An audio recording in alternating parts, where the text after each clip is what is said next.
Hi dear friends, എല്ലാവർക്കും നമസ്കാരം. എല്ലാവർക്കും ചാനലിലേക്ക് സ്വാഗതം. ഇന്ന് ഞാൻ വന്നിരിക്കുന്നത് ഇഞ്ചി പച്ചടിയുടെ റെസിപ്പി ആയിട്ടാണ്. വളരെ സിമ്പിളായിട്ടുള്ള ഒരു വെജിറ്റേറിയൻ ഡിഷാണിത്. ഒത്തിരി പേർക്ക് അറിയാവുന്ന റെസിപ്പിയാണ്. അറിയാത്തവർക്ക് വേണ്ടിയിട്ടാണ് ഈ ഒരു ചെറിയ വീഡിയോ. അപ്പോൾ സ്കിപ്പ് ചെയ്യാതെ മുഴുവനായും കാണുക.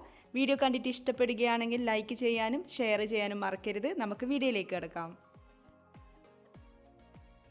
2 ടേബിൾ സ്പൂൺ വെളിച്ചെണ്ണ ഒഴിച്ചിട്ട് ചൂടായിട്ട് വരുമ്പോൾ അതിലേക്ക് കടുക് ചേർത്ത് കൊടുക്കാം. 1 ടീസ്പൂൺ കടുക് ചേർത്ത് കൊടുക്കാം.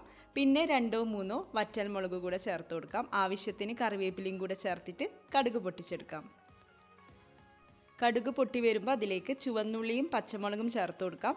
3 ചുവന്നുള്ളി ചെറുതായിട്ട് അരിഞ്ഞതാണ്, അതുപോലെ 2 പച്ചമുളക് ചെറുതായിട്ട് അരിഞ്ഞതാണ്. ചുവന്നുള്ളി ചേർത്ത് കൊടുക്കണമെന്ന് നിർബന്ധമില്ല കേട്ടോ, ചിലരൊന്നും ചേർക്കാറില്ല.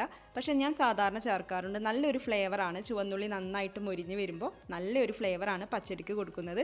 അപ്പോൾ നിങ്ങൾക്ക് താല്പര്യം ഉണ്ടെങ്കിൽ ചേർത്ത് കൊടുത്താൽ മതിയാവും. ഇനി ഇതിലേക്ക് നമ്മുടെ മെയിൻ ഇൻഗ്രീഡിയൻറ്റ് ചേർത്ത് കൊടുക്കാം, ഇഞ്ചി. ഞാനിവിടെ 1/4 കപ്പ് ഇഞ്ചി ചെറുതായിട്ട് അരിഞ്ഞതാണ്, അതായത് 4 ടേബിൾ സ്പൂൺ അളവിൽ ഇഞ്ചി ചേർത്തിട്ടുണ്ട്. എന്നിട്ട് ഇനി നന്നായിട്ടൊന്ന് വഴറ്റിയെടുക്കണം. ഇഞ്ചിയൊക്കെ ഒന്ന് നന്നായിട്ട് മൊരിഞ്ഞ് വരട്ടെ. ഇതിലേക്ക് കുറച്ച് ഉപ്പ് ചേർത്ത് കൊടുക്കാം. ബാക്കി നമുക്ക് തൈര് ചേർക്കുന്ന സമയത്ത് ചേർത്ത് കൊടുക്കാം. പിന്നെ ഇഞ്ചി സെപ്പറേറ്റ് ആയിട്ട് വഴറ്റിയെടുക്കുന്നതാണെങ്കിൽ അങ്ങനെയും ചെയ്യാം കേട്ടോ. അതായത് വെളിച്ചെണ്ണയിൽ ആദ്യം തന്നെ ഇഞ്ചി നന്നായിട്ടൊന്ന് വഴറ്റിയെടുക്കണം, എന്നിട്ടത് മാറ്റി വെക്കാം.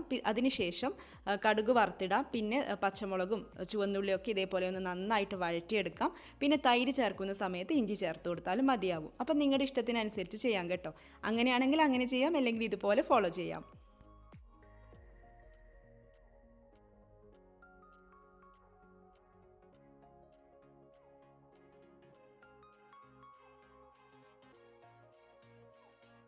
ഇപ്പോൾ ഇവിടെ ഇഞ്ചിയും സവാളയൊക്കെ നന്നായിട്ട് മൊരിഞ്ഞ് വന്നിട്ടുണ്ട്. പിന്നെ ഹൈ ഫ്ലെയിമിൽ വെക്കാൻ പാടില്ല. അങ്ങനെ ആവുമ്പോൾ ഇഞ്ചിയും സവാളയൊക്കെ കരിഞ്ഞു പോവും. പിന്നെ നമ്മുടെ പച്ചടിയുടെ ടേസ്റ്റേ അങ്ങ് മാറിപ്പോവും. ഇനി നമുക്ക് ഫ്ലെയിം ഓഫ് ചെയ്ത് കൊടുക്കാം.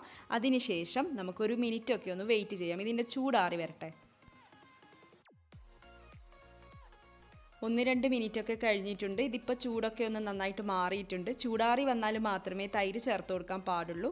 അത്യാവശ്യം പുളിയൊക്കെയുള്ള തൈരാണ്. ഞാനിവിടെ 1.5 കപ്പ് തൈര് എടുത്തിട്ടുണ്ട്. ഒരു സ്പൂണ് വെച്ചിട്ടൊന്ന് നന്നായിട്ട് ഉടച്ചെടുത്തതിന് ശേഷമാണ് തൈര് ഇതിലേക്ക് ഒഴിച്ചു കൊടുക്കേണ്ടത്. എന്നിട്ടൊന്ന് നന്നായിട്ട് മിക്സ് ചെയ്തെടുക്കണം. ഈ ഒരു സമയത്ത് ഉപ്പൊക്കെ ഒന്ന് ചെക്ക് ചെയ്യാം. ഉപ്പൊക്കെ ആവശ്യമെങ്കിൽ ചേർത്ത് കൊടുക്കണം.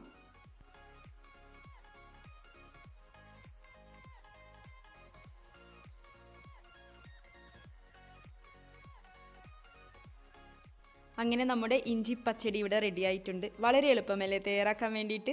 ഇത് രാവിലെയൊക്കെ തയ്യാറാക്കിയിട്ട് ഉച്ചക്ക് കഴിക്കുമ്പോഴാണ് നല്ല ടേസ്റ്റ് കിട്ടുന്നത്. ഇഞ്ചിയുടെ ഫ്ലേവറൊക്കെ പച്ചടിയിലൊന്ന് നന്നായിട്ട് പിടിച്ച് വരണമെങ്കിൽ കുറച്ച് സമയമെടുക്കും. അപ്പോൾ വളരെ എളുപ്പമുള്ള ഈ ഒരു ഇഞ്ചി പച്ചടി എല്ലാവരും ട്രൈ ചെയ്ത് നോക്കുക. നിങ്ങളുടെ അഭിപ്രായം കമൻസിലൂടെ അറിയിക്കുക. നമുക്ക് അടുത്ത വീഡിയോയിൽ കാണാം. താങ്ക്